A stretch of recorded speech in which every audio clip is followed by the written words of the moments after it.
Hello friends, welcome to learning sessions. And आज की इस वीडियो में हम बात करने वाले हैं इकोनॉमिक रिफॉर्म्स के बारे में, which is the chapter number 7 from the module A of IEIFS यानी कि Indian economy, Indian financial system, जो कि पेपर 1 है JAIIB का।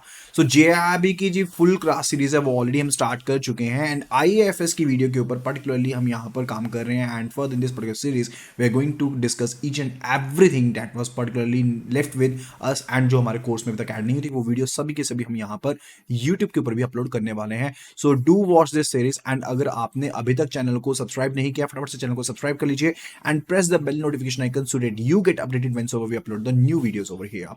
And moreover, if you want to get all the PDFs of all the 4 papers of JAIIB, whether it's related to IEIFS, that is Indian Economy, Indian Financial System, or PPP, or AFM, or RBWM, all those PDFs are available free of cost on our website JAIIB.learningsessions.in। Link आपको video की description में भी मिल जाएगा, वहां पर जाकर के आप चेकआउट कर सकते हैं। And also you can access the EPDFs using our application which is available for iOS as well as for Android over there. Do enroll right now and start preparing for the same. So let's start with the session over here, and it's related to the economic reforms. So economic reforms होते क्या हैं? देखिए, हमारी economic जो है उसको upward lift करने के लिए कुछ एक रिफॉर्म्स किए गए थे। तो यहाँ पर जो इकोनॉमिक क्राइसिस आया था इन द 1990, वहां पर काफी ज्यादा दिक्कतें पैदा हो गई थी। क्यों दिक्कतें पैदा हो गई थी? पहला रीजन ये है कि यहाँ पर फिस्कल डेफिसिट जो था वो काफी ज्यादा इंक्रीज हो गया था।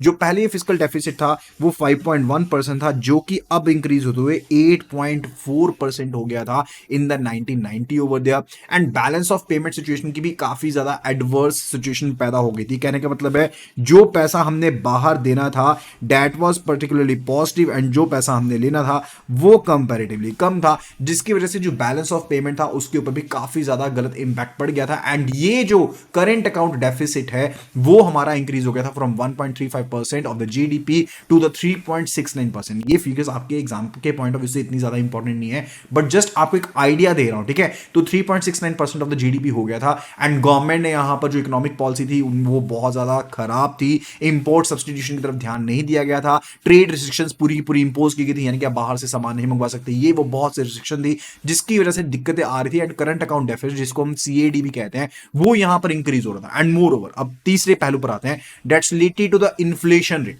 यानी कि जो महंगाई दर है वो अपने बहुत ज्यादा हाई रेट के ऊपर थी। डबल डिजिट्स में आपके पास इन्फ्लेशन रेट थी उस टाइम पर। एंड एवरेज इन्फ्लेशन रेट जो आपकी जनरली 6.4% पर रहती है वो 11.3% तक पहुंच गई थी 1991 में। ओके, तो ये काफी ज्यादा बिगड़े हुए हालात थे। एंड इसके बाद बात करते हैं कि जो आपको फंडिंग मिल रही थी, कि जो इंटरनेशनल मॉनेटरी फंड IMF ने जो फंड दिया उसको सस्पेंड कर दिया गया। वर्ल्ड बैंक ने भी जो अपनी असिस्टेंस मिल रही थी इंडियंस को वो भी यहां पर बंद कर दी। तो काफी ज्यादा यहां पर खतरनाक सिचुएशन पैदा हो चुकी थी, ठीक है।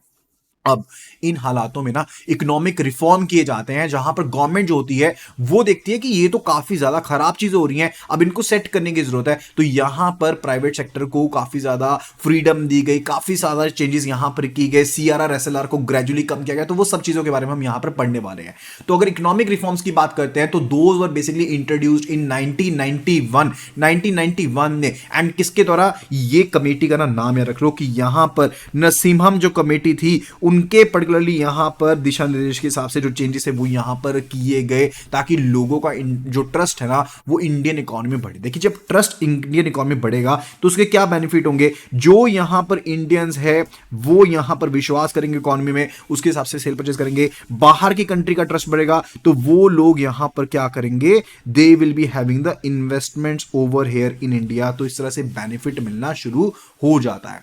अब यहां पर नई इकोनॉमी पॉलिसी के क्या क्या ऑब्जेक्टिव से let's have a look at it. पहली चीज, हम यहां पर LPG यानी कि लिबरलाइजेशन, प्राइवेटाइजेशन एंड ग्लोबलाइजेशन के ऊपर ध्यान देना होता है। क्या टर्म कहते हैं इसको? We say it LPG। L is for liberalization, P is for privatization and G is for globalization. Globalization से रिलेटेड हमने लास्ट वीडियो में बात करी थी, लेकिन डेफिनेटली आपको इस वीडियो में मैं थोड़ा सा आइडिया फिर से दे दूंगा, ठीक है। तो यहां पर ग्लोबलाइजेशन की गई, यानी कि वर्ल्ड वाइड जो इकोनॉमीज हैं उनको आपस में इंटीग्रेट करने की तरफ। इंटीग्रेशन कैसे होगी? अब अगर आप अपने इंपोर्टर्स को, एक्सपोर्टर्स को कुछ ना कुछ छूट दोगे कि वो यहां पर इन्वेस्टमेंट कर सकते हैं, बाहर के लोग इजीली यहां पर इन्वेस्टमेंट कर सकते हैं, तभी तो वो ग्लोबलाइजेशन होगी। सेकंड जो ऑब्जेक्टिव था वो ये था कि इन्फ्लेशन रेट जो कि काफी ज्यादा हाई हो गई थी, 11.3% पर थी, उसको अपने हम यहां पर हमने कर्ब करना था, उसको हम यहां पर स्लो डाउन करने चाहते थे।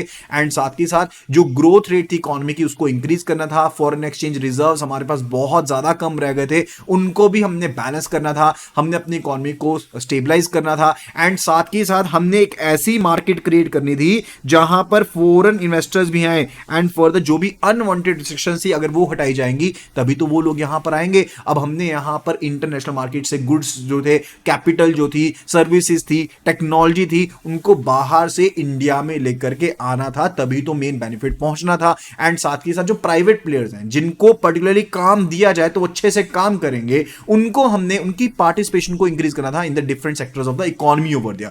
तो क्या क्या ब्रांचेस थी? अगर हम नई इकोनॉमिक पॉलिसी की बात करते हैं 1991 की, तो 3 ब्रांचेस थी, जैसे मैंने आपको पहले ही बताया। ये 3 ब्रांचेस हमारे पास कौन कौन सी थी? First one it's related to liberalization, जो कि पहली ब्रांच थी। Second branch it was related to the privatization, and the third branch it was related to the globalization over there। तो इसी के ऊपर बात करते हैं। अभी सबसे पहले लिबरलाइजेशन के बारे में बात करते हैं, यानी कि लिबरलाइजेशन का मतलब होता है आजादी। आजादी किस चीज से? आपने इतनी ज्यादा रोक रुकावटें लगा रखी हैं, कंट्रोल्स लगा रखे हैं, रिस्ट्रिक्शंस लगा रखे हैं, परमिट्स के ऊपर, लाइसेंसिंग के ऊपर, कोटास लगा रखे हैं, कि वो बेसिकली क्या है, those were the road blocks. ठीक है, तो उनको यहां पर हटाना था। तो कमर्शियल बैंक्स को यहां पर फ्री कर दिया गया कि भाई आप अपना इंटरेस्ट रेट ना खुद फिक्स कर लो, हमें कोई दिक्कत वाली बात नहीं है। पहले गवर्नमेंट फिक्स करती थी, reserve bank of India fix करती थी, लेकिन अब बैंक्स को फ्रीडम दे दी गई। इसी तरह से इंडियन इंडस्ट्रीज को यहां पर फ्रीडम दी गई कि वो अपनी कैपिटल गुड्स, जो वो महंगी चीजें मंगवानी है वो बाहर से मंगवा सकते हो, आपको सस्ती मिल जाएगी तो बाहर से मंगवाओ, अपनी कंपिटिटिव एज लेकर के आओ, कॉस्ट ऑफ प्रोडक्शन को कम करो, अपने प्रॉफिट मार्जिन को इंक्रीज करो। एंड अगर आप यहां पर कम कॉस्ट के ऊपर कर पाओगे तो बाहर से भी तो लोग आएंगे यहां पर इन्वेस्टमेंट करने के लिए। एंड लाइसेंसिंग को, जो अननेसेसरी लाइसेंसिंग थी उसको रिमूव किया गया, प्राइवेट सेक्टर से लाइसेंसिंग को रिमूव किया गया। कुछ एक इंडस्ट्रीज थी जिनको यहां पर लाइसेंस लेने की जरूरत पड़ती, जैसे liquor, cigarette etcetera, industrial explosive, उनको तो लेनी पड़ेगी, लेकिन अदरवाइज जो यहां पर परमिटेड इंडस्ट्रीज थी वहां पर से लाइसेंसिंग को रिमूव कर दिया गया। सेकंड पहलू पर बात करते हैं, that's related to privatization. Privatization का मतलब होता है कि जो बिजनेस पहले गवर्नमेंट के हाथ में था उसको अब हमने किसके हाथ में देना था? प्राइवेट सेक्टर के हाथ में देना था, ताकि प्राइवेट सेक्टर के पास और ज्यादा क्या मिल जाए, उनको अपॉर्चुनिटीज मिल जाए, ताकि यहां पर पब्लिक सेक्टर का रोल जो होगा वो कम हो जाएगा, तो ultimately they will be able to growing over there. बहुत से ऐसे पीएसयूज थे, यानी कि पब्लिक सेक्टर अंडरटेकिंग्स थी, जिनको यहां पर सेल किया गया to the private players over there. And further public sector undertaking जो थी उनको प्राइवेट प्लेयर्स को बेचा गया। एंड नंबर ऑफ इंडस्ट्रीज जो यहां पर रखी गई पब्लिक सेक्टर के लिए, दैट वाज रिलेटेड टुवर्ड जो एटॉमिक मिनरल्स को एक्सट्रैक्ट करने का काम था, जो रेलवेज एंड ट्रांसपोर्ट का काम था, एटॉमिक एनर्जी का काम था, उसको तो यहां पर कहां रखा गया, उसको पब्लिक हाथ में रखा गया। लेकिन बाकी जो चीजें थी वो कहां दे दी गई? प्राइवेट सेक्टर में दे दी गई कि आप इनको संभालो, इनको अच्छे से आगे लेकर के जाओ, क्योंकि हमसे तो संभल नहीं रही है। ठीक है, फिर थर्ड चीज आती है ग्लोबलाइजेशन। ग्लोबलाइजेशन का मतलब होता है कि पूरी की पूरी यहां पर वर्ल्ड वाइड बेसिस के ऊपर जो भी आइडियाज हैं, नॉलेज है, कैपिटल है, इनोवेशन है, इंफॉर्मेशन है, गुड्स एंड सर्विसेज है, उनको आपस में जोड़ना, इंटीग्रेट करने का काम। तो टैरिफ रिड्यूस किए गए। टैरिफ का मतलब होता है जो टैक्स लगाया जाता था इंपोर्ट्स के ऊपर, कस्टम ड्यूटीज लगाई जाती थी, उनको कम किया गया। ग्लोबल इन्वेस्टर्स ताकि यहां पर इंडिया में आए, फॉरेन ट्रेड पॉलिसी को लॉन्ग टर्म के हिसाब से लिबरल बनाया गया एंड लिबरल पॉलिसी को एनफोर्स किया गया, that's related to globalization. And साथ के साथ जो इक्विटी लिमिट थी फॉरेन इन्वेस्टर्स की, उसको इंक्रीज किया गया। देखिए यहां पर क्या होता है, एफडीआई होता है। FDI basically foreign direct investment over there, यानी कि लॉन्ग टर्म के लिए, for the long term over here the companies want to do investment in Indian companies over here, तो वो यहां पर कर पाएंगी। इस चीज को भी यहां पर इजाजत दी गई, तो इसका शेयर यहां पर इंक्रीज किया गया। लेट्स से इसकी डिफरेंट यहां पर क्या होते हैं, डिफरेंट चीजों में डिफरेंट शेयर होता है, तो बहुत सी जगह पर जो ये परसेंटेज थी एफडीआई की, उसको यहां पर इंक्रीज किया गया। तो ये किसका पार्ट बनता है? This all forms a part of the LPG, यानी कि लिबरलाइजेशन, प्राइवेटाइजेशन एंड ग्लोबलाइजेशन। ठीक है, अब यहां पर बात करते हैं इकोनॉमिक ट्रांसफॉर्मेशन की। अब फाइनेंशियल सेक्टर में रिफॉर्म्स किए गए, बैंकिंग सेक्टर रिफॉर्म्स किए गए, कैसे? अब इसको डिफरेंट फेजेस में समझते हैं। फर्स्ट सेक्टर जो, यानी कि फर्स्ट फेज जो रिफॉर्म्स का आता है, वो नरसिम्हम कमेटी 1 यहां पर बनाई गई थी 1992 में। तो पूरी की पूरी जो फाइनेंशियल हेल्थ थी कमर्शियल बैंक्स की, उसको रीमेक करना था, रीडू करना था, ताकि यहां पर जो फंक्शनिंग है उसको उसको एफिशिएंट बनाया जा सके, उसको प्रॉफिटेबल किया जा सके। एंड गवर्नमेंट ने हाई लेवल कमेटी यहां पर बनाई थी, जिसको हम कमेटी ऑन फाइनेंशियल सिस्टम भी, CFS किस नाम से जानते हैं, कमेटी ऑन फाइनेंशियल सिस्टम के नाम से जानते हैं। एंड इसको बनाया गया under the chairmanship of Narasimham over there. And साथ ही साथ कुछ एक पॉइंट जिनको ध्यान में रखने वाला है। पहली चीज, कैपिटल एडिक्वेसी नॉर्म्स। अब बेसल के बारे में तो आप सब अभी जानते ही हैं, तो बेसल के जो नॉर्म्स है उनको अप्लाई करने के लिए ये पर्टिकुलर कैपिटल एडिक्वेसी नॉर्म्स लगाए गए, जो किसके थ्रू शोकेस होते हैं, CAR कैपिटल एडिक्वेसी रेशियो या फिर CRAR capital risk asset weight ratio, इसके थ्रू शोकेस होते हैं। इनको इंप्लीमेंट किया गया, प्रोग्रेसिव रिडक्शन की गई किसमें, CRR यानी कि कैश रिजर्व रेशियो, जो कि section 42 subsection 1 of the RBI act में डिफाइंड है। एंड SLR रेशियो जो कि section 24 of the banking regulation act में डिफाइंड है, इनको कम किया गया। बहुत ज्यादा इंक्रीज हो गई थी, इनको कम किया गया। अब लैंडिंग रेट्स को डी रेगुलेट करने की बात आती है, DRTs को सेटअप किया गया, सुपरवाइजरी सिस्टम नया बनाया गया, नए प्राइवेट बैंक्स जो थे वो इंट्रोड्यूस किए गए। तो ये सारे के सारे बैंकिंग सेक्टर के फर्स्ट फेज के रिफॉर्म्स हैं। अगर सेकंड फेज की बात करते हैं तो वहां पर भी नरसिम्हम कमेटी थी। पहली जो थी that was in 1992 over there, second जो थी 1998 की बात करते हैं, यहां पर रिफॉर्म्स किए गए। तो गवर्नमेंट ने बैंकिंग सेक्टर रिफॉर्म से रिलेटेड यहां पर एक कमेटी सेटअप की under the chairmanship of M Narasimham, ताकि जो भी यहां पर प्रोग्रेस है रिफॉर्म्स के उनको देखा जा सके, उनको रिव्यू किया जा सके। क्या चीजें थी, बैंकिंग जो ब्रांच लाइसेंसिंग थी, branch licensing not banking licensing, branch licensing को डीरेगुलेट किया गया। प्रूडेंशियल नॉर्म्स बनाए गए यानी कि ट्रांसपेरेंसी हो, मार्केट डिसिप्लिन बने, ठीक है। तो डिस्क्लोजर रिक्वायरमेंट सेटअप की गई, कैपिटल एडिक्वेसी को रखा गया, सामने रखा गया। एंड कुछ एक इंपॉर्टेंट पॉइंट्स है, माइलस्टोन्स है, उनको देखते हैं। प्रूडेंशियल रिफॉर्म्स क्या गए, फेज्ड मैनर में इंटरनेशनल जो बेस्ट प्रैक्टिसेस जो वर्ल्ड वाइड मानी जाती हैं, रूल्स रेगुलेशंस माने जाते हैं, उनको यहां पर सेट किया गया, ताकि जो ओवरऑल रिस्क है बैंकिंग सेक्टर का उसको हम रिड्यूस कर पाए। And second thing, it was related to risk weight capital adequacy requirements को अडॉप्ट किया गया। ऐसा नहीं था कि आपको इतना एडिक्वेट जो कैपिटल वो मेंटेन करनी पड़ेगी, आपको RW यानी कि जितना रिस्क आपके एसेट्स में इन्वॉल्व है उसके अकॉर्डिंगली क्रेडिट रिस्क हो गया, मार्केट रिस्क हो गया, ऑपरेशनल रिस्क हो गया, इसके रिलेटेड जो कैपिटल होगी वो आपको मेंटेन करनी पड़ेगी। ऐसे प्रोविजंस यहां पर रखे गए। फर्दर सुपरवाइजरी रिफॉर्म्स को लेकर आया गया। अब इसमें BFS यानी कि bank board for financial supervision को सेटअप किया गया 1994 में। ये एपेक्स सुपरवाइजरी अथॉरिटी बन गई कमर्शियल बैंक्स को सुपरवाइज करने के लिए, फाइनेंशियल इंस्टीट्यूशंस को एंड NBFCs को सुपरवाइज करने के लिए। एंड साथ के साथ जो स्टैट्यूटरी ऑडिटर्स का रोल था उसको दोबारा ऊपर लेकर आया गया। यानी कि देखो, सुपरविजन तो अलग बात होगी कि हम तो सुपरवाइज भाई करेंगे, लेकिन साथ के साथ ऑडिटिंग भी होती रहेगी, ताकि अगर कोई भी फ्लॉज मिल रहे हैं, अगर आप रूल्स रेगुलेशंस को फॉलो नहीं कर रहे हो, ट्रांसपेरेंसी मेंटेन नहीं कर रहे हो, जो IRAC income recognition asset classification norms है उनको फुलफिल नहीं कर रहे हो, तो उसको स्ट्रेंथन किया गया। कॉर्पोरेट गवर्नेंस आपकी इंस्टीट्यूट के अंदर, आपकी ऑर्गेनाइजेशन के अंदर कैसा स्ट्रक्चर चल रहा है, ठीक है, कैसे रूल्स रेगुलेशंस है, उसको स्ट्रेंथन किया गया। ड्यू डिलिजेंस बनाई गई ताकि जो यहां पर शेयर होल्डर्स हैं, जिनका पर्टिकुलरली ओनरशिप है, वो पर्टिकुलरली सही से काम कर पाए। अच्छा, कंपटीशन, ये तो पोटेंशियल आपके पास सुपरवाइजरी रिफॉर्म्स हो गए, ठीक है। अब तीसरे जो रिफॉर्म्स है related to competition reforms over दिया। तो पहले रिफॉर्म्स हमने कौन से पढ़े, we read about the prudential reforms. फिर हमने कौन से पढ़े, it was related to supervisory reforms over there. Third जो है वो है कंपटीशन रिफॉर्म्स ओवर देयर, यानी कि प्राइवेट एंड इंटरनेशनल बैंक्स को परमिट किया गया कि देखो आप भी इंडिया में आओ, आप भी यहां के कल्चर के हिसाब से, कंपटीशन के हिसाब से कामकाज करो, ट्रांसपेरेंसी आपको रखनी पड़ेगी, आपके इसके रिलेटेड ट्रांसपेरेंसी प्रॉपर की जाएगी, आप किस चैनल के थ्रू यहां पर इंडिया में एंटर हो रहे हो, प्रॉपर चीजों को आपके सामने रखा जाएगा, ठीक है। एंड साथ के साथ आपको FDI करना है, आप FDI करो, वो भी अलाउड है। मार्केट रिफॉर्म्स भी किए गए, जैसे कि मैंने आपको ऑलरेडी बताया कि यहां पर जो इंटरेस्ट रेट मेजर्स है उनकी एडमिनिस्ट्रेशन को RBI नहीं मैनेज करेगा, उस चीज को यहां पर हटा दिया गया, डीरेगुलेट कर दिया गया। लैंडिंग रेट्स को डीरेगुलेट कर दिया गया। CRR SLR को रिड्यूस किया गया, जो कि बहुत ज्यादा हाई थे। अब CRR SLR का फंडा क्या होता है, अगर CRR SLR ज्यादा है तो डेफिनेटली क्या रहेगा, बैंक्स के पास जो लेंडेबल फंड्स हैं, the lendable funds with the banks over there, those will be reduced. And अगर वो लेंडेबल फंड्स बैंक्स के पास रिड्यूस हो जाएंगे तो अल्टीमेटली बैंक लेंडिंग नहीं कर पाएगा एंड बैंक प्रॉफिटेबल कम हो पाएंगे। तो उसी चीज को करने के लिए CRR SLR को भी रिड्यूस किया गया। Further it's related to institutional and legal reforms. अब देखिए यहां पर मैं आपको बताना चाहता हूं कि आप सिर्फ लोन देते जा रहे हो, लोन देते जा रहे हो, लोन इंक्रीज हो गए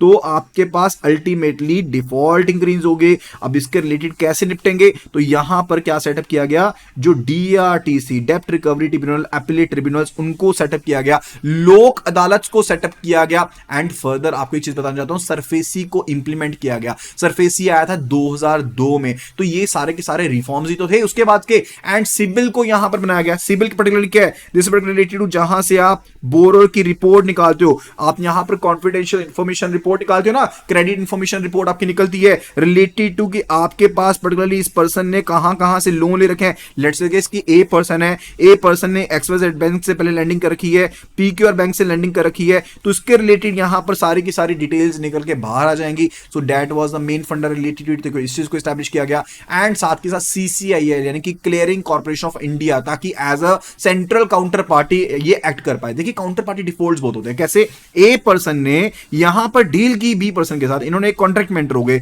अब यहां पर टेंडेंसी है ना कि ए या बी डिफॉल्ट कर देंगे। अब यहां पर बीच में हमारे पास क्या आ गया, वी वर हैविंग द सीसीआईएल, ताकि ये दोनों आपस में एनोनिमसली डील करेंगे एंड इनके कॉन्ट्रैक्ट की जो काउंटर पार्टी रिस्क होगा वो यहां पर रिमूव कर दिया जाएगा। अच्छा, बैंकिंग ओम्बड्समैन स्कीम को इंट्रोड्यूस किया गया था 1995 में। अब तो खैर इंटीग्रेटेड बैंकिंग ओम्बड्समैन स्कीम आ गई है, लेकिन पहले उस टाइम पर 1995 में बैंकिंग ओम्बड्समैन स्कीम को एस्टैब्लिश किया गया था। एंड फर्दर आईबीसी यानी कि इंसॉल्वेंसी एंड बैंक्रप्सी कोड लेकर आया गया 2016 में। एंड एमएसएमई के लिए इसमें स्पेशल प्रोविजन है for the MSME, micro small medium enterprises के लिए इस केस में स्पेशल प्रोविजन आती है in case of IBC over there, right. Okay ये तो हो गए आपके कौन से रिफॉर्म्स, ये सारे के सारे हो गए आपके फाइनेंशियल रिफॉर्म्स हो गए। अब यहां पर फॉरेन एक्सचेंज मार्केट रिफॉर्म्स भी किए गए थे। कौन कौन से रिफॉर्म किए गए, फेरा जो था फॉरेन एक्सचेंज रेगुलेशन एक्ट जो कि 1973 में आया था, उसको रिप्लेस किया गया था फेमा के साथ जो कि 1999 में आया। ऑथराइज डीलर्स को परमिट कर दिया कि आप भी फॉरेन एक्सचेंज की अपनी जो पोजीशन है, ट्रेडिंग पोजीशन है, उसको रख सकते हो, आप बोरो कर सकते हो, इन्वेस्ट कर सकते हो ओवरसीज मार्केट में, लेकिन कुछ एक स्पेसिफिकेशंस है। एंड साथ के साथ जो रिस्पेक्टिव बैंक बोर्ड है उनके रेटिफिकेशन के बाद अगर वो आपको अलाउ करते तो आप इन चीजों में पार्टिसिपेट कर पाओगे। फर्दर रिलेटेड टू बैंक्स को यह परमिट किया गया कि आप नॉन रेजिडेंट डिपॉजिट्स के ऊपर जो इंटरेस्ट है उनको फिक्स कर पाओगे। यानी कि अगर एनआरई अकाउंट में, एनआरओ अकाउंट में या फिर एफसीएनआर यानी कि foreign currency non resident account है, तो यहां पर पर्टिकुलरली आप इंटरेस्ट रेट्स को फिक्स कर पाओगे। इस चीज की इजाजत यहां पर दी गई। And for the various participants यहां पर फॉरेन एक्सचेंज मार्केट से रिलेटेड थे, जैसे कि एक्सपोर्टर्स थे, इंडियन इन्वेस्टमेंट अब्रॉड थे, फाइनेंशियल इंस्टीट्यूशंस थी, उन सभी को यहां पर कहा गया कि आप भी पार्टिसिपेट करो। जितना ज्यादा ये जो आपके पास मार्केट है वो वॉल्यूमिनस होएगी, उतना ज्यादा ही तो यहां पर आपको बेनिफिट देखने को मिलेगा। So that was the main agenda related to it. अच्छा, इंश्योरेंस सेक्टर में भी इसके साथ ही रिफॉर्म्स किए जाते हैं। अब यहां पर इंश्योरेंस रेगुलेटरी डेवलपमेंट एक्ट जो है उसको यहां पर पास किया जाता है, IRDA, एंड यहां पर एक इंस्टीट्यूट बना दी जाती है, IRDAI बना दी जाती है, जो ओवरऑल इंश्योरेंस सेक्टर का प्रॉपर ध्यान रखेगी। बहुत से यहां पर रिफॉर्म्स किए गए थे। इनमें यहां पर डिफरेंट मॉडल रखा गया कि बैंक्स भी यहां पर एज एन एजेंसी मॉडल या फिर as forming a subsidiary over here या फिर जॉइंट वेंचर के फॉर्म में यहां पर इंश्योरेंस बिजनेस में पार्टिसिपेट कर सकते हैं। They can do participate in the insurance business over here. तो ये भी यहां पर पहल की गई। एंड बहुत से प्राइवेट इंश्योरेंस कंपनीज थी जो कि फॉरेन कैपिटल पार्टिसिपेशन थी, उन्होंने भी इंश्योरेंस सेक्टर में यहां पर पार्टिसिपेट किया। अच्छा, उसके बाद बात आती है capital market reforms. Capital market क्या होता है, जहां पर शेयर्स हो गए एंड फॉर द बॉन्ड्स हो गए एंड फॉर द डिबेंचर्स हो गए, इनको खरीदा बेचा जाता है वो मार्केट। ठीक है, अब यहां पर रेगुलेटर बना था ना हर्षद मेहता के केस के बाद, यहां पर सेबी यानी कि securities and exchange board of India जो था, उसे यहां पर 1992 में एज अ वॉच डॉग से एक स्टैट्यूटरी रेगुलेटरी अथॉरिटी यहां पर बना दिया गया। 1992 में जो इंडियन स्टॉक मार्केट थी वो फॉरेन इंस्टीट्यूशनल इन्वेस्टर्स, जिनको हम क्या कहते हैं, we say them to be the FIIs। FIIs क्या होते हैं, फॉरेन इंस्टीट्यूशनल इन्वेस्टर्स, यानी कि कोई कंपनी, कोई फॉरेन इन्वेस्टर जो बाहर के ओरिजिन का है, वो अब यहां पर इंडिया में पैसा लगा पाएगा। तो ये बहुत अच्छा एक पॉइंट था कि आप यहां पर इंडिया में इन्वेस्टमेंट करो, अब यहां पर उसके थ्रू बेनिफिट मिलने वाला है। अब लिबरलाइजेशन के कंसेंट के तहत क्या हुआ, अल्टीमेटली जो फॉरेन इन्वेस्टर्स थे उनको पता था मार्केट बहुत बड़ी है, बहुत अच्छे से काम कर सकती है एंड यहां पर स्टेबिलिटी है, गवर्नमेंट भी साथ दे रही है, गवर्नमेंट यहां पर रिडक्शन कर रही है रूल्स रेगुलेशंस में, तो डेफिनेटली उन्होंने पार्टिसिपेट किया, पोर्टफोलियो इन्वेस्टमेंट करनी शुरू करी, यहां पर एस्टैब्लिश किया गया। उसके बाद नेक्स्ट स्टेप था जो क्रेडिट रेटिंग एजेंसी थी, जिनको हम CRA क्रेडिट रेटिंग एजेंसीज होती हैं, उनको स्टैब्लिश किया गया। जैसे मान लीजिए कि यहां पर XYZ कंपनी है, ठीक है, XYZ कंपनी ने यहां पर अपने CPs यानी कि कमर्शियल पेपर्स को इशू करना है। अब कमर्शियल पेपर्स को इशू करना है तो उससे पहले कहां से रेटिंग लेनी पड़ेगी? From the credit rating agencies को रेटिंग लेनी पड़ेगी। अब उस रेटिंग के बेस के ऊपर जो इन्वेस्टर्स हैं, those can be taking an informed decision, वो इन्फॉर्म्ड डिसीजन ले सकते हैं। मर्चेंट बैंकिंग एक्टिविटीज को यहां पर इंक्रीज किया गया, इलेक्ट्रॉनिक ट्रांजैक्शन इंक्रीज हुई, म्यूचुअल फंड इंडस्ट्री ग्रो हुई एंड क्लियरिंग हाउसेस को बनाया गया। दैट वाज अ मेन फंडा रिलेटेड टू इतनी ज्यादा यहां पर इस्टेब्लिशमेंट्स की गई। था ना मजेदार चीज? तो ये इकोनॉमिक रिफॉर्म्स एक्चुअल में काफी ज्यादा इंपॉर्टेंट है एग्जाम के पॉइंट ऑफ व्यू से भी। आई होप कि आपको वीडियो पसंद आई होगी। अगर वीडियो पसंद आई तो फटाफट से वीडियो को लाइक कर दीजिए। लाइक करना एंड फर्दर शेयर करना टोटली फ्री है। आपके इस लाइक एंड शेयर के साथ आपको कोई फर्क नहीं पड़ेगा, लेकिन आई विल बी मोटिवेटेड कि मैं आपके लिए ऐसे ही डेली बेसिस पर अच्छी वीडियोस लेकर के आता रहा हूं। तो फटाफट से वीडियो को लाइक कर दीजिए एंड शेयर कर दीजिए अपने फ्रेंड्स के साथ, कलीग्स के साथ, एंड साथ ही साथ आप फ्री पीडीएफ को एक्सेस कर सकते हैं विजिटिंग द वेबसाइट jaiib.learningsessions.in। वहां पर जाकर के सिंपली साइन अप करना है, which is absolutely free, and further start accessing the PDF over there. Video को जरूर शेयर कीजिएगा अपने फ्रेंड्स, कलीग्स के साथ जो भी यहां पर JIB की प्रिपरेशन कर रहे हैं। मैं आशीष जैन आपके लिए ऐसी ही वीडियोस लेकर के आता हूं। Thank you so much and see you again in the next video.